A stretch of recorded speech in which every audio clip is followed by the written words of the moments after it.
Mothers day సందర్భంగా అవిరా fertility హాస్పిటల్లో మే 12 నుండి 31 వరకు ఉచిత సంతాన శిబిరం. మీరు మొబైల్ వాడుతున్నారా? అయితే ఈ న్యూస్ మీకోసమే. కేంద్ర ప్రభుత్వం కీలక నిర్ణయం తీసుకుంది. మొబైల్ ఫోన్ వాడేవారు ఖచ్చితంగా ఈ విషయం తెలుసుకోవాల్సిందే. ఇంకా సిమ్ కార్డులు వినియోగిస్తున్న వారికి కూడా దీని గురించిన అవగాహన చాలా అవసరం. లేదంటే ఇబ్బందులు పడాల్సిందే. ఇంతకీ మోదీ సర్కార్ ఎలాంటి నిర్ణయం తీసుకుందో తెలుసా? అయితే ఆలస్యం ఎందుకు? Let's watch the story.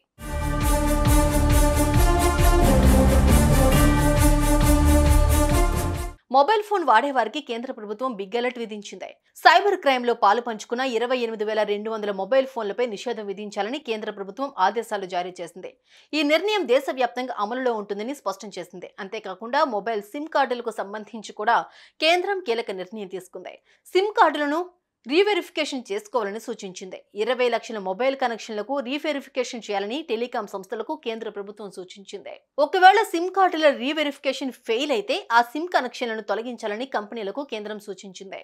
అందువల్ల SIM card users mobile handset ఉపయోగించేవారు ఖచ్చితంగా ఈ విషయం తెలుసుకోవాలి. సైబర్ క్రైమ్స్ ను అడ్డుకోవాలనే లక్ష్యంతో ప్రభుత్వం ఈ నిర్ణయం తీసుకుంది.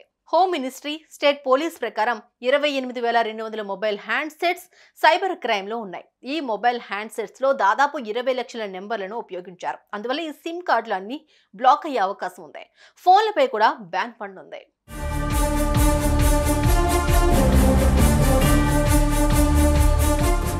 అయితే ప్రభుత్వం వద్దున్న డేటా ప్రకారం 28,200 మొబైల్ హ్యాండ్సెట్స్ సైబర్ క్రైమ్ ఉన్నాయి.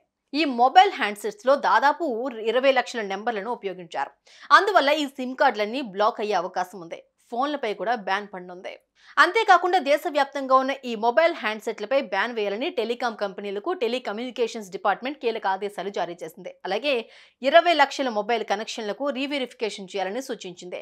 డిజిటల్ మోసాల నుంచి ప్రజలను రక్షించేందుకు ఈ నిర్ణయం తీసుకున్నట్లు తెలిపింది కేంద్ర ప్రభుత్వం.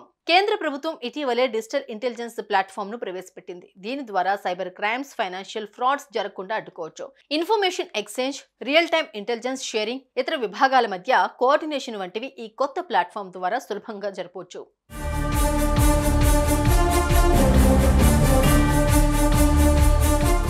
టెలికాం కంపెనీలు, లా ఎన్ఫోర్స్మెంట్ ఏజెన్సీలు, బ్యాంకులు, ఆర్థిక సంస్థలు, social media platforms, identity document issuing authorities ఇలా పలు రకాల విభాగాలు అన్నీ ఈ ప్లాట్ఫామ్ కింద లింక్ అయి ఉండి కలిసి పనిచేస్తాయి. అందువల్ల సమస్యను వేగంగా పరిష్కరిస్తాయి. సుమన్ టీవీలో మీ పర్సనల్ అండ్ బిజినెస్ ప్రమోషన్స్ కోసం కింది నెంబర్కి కాంటాక్ట్ చేయండి.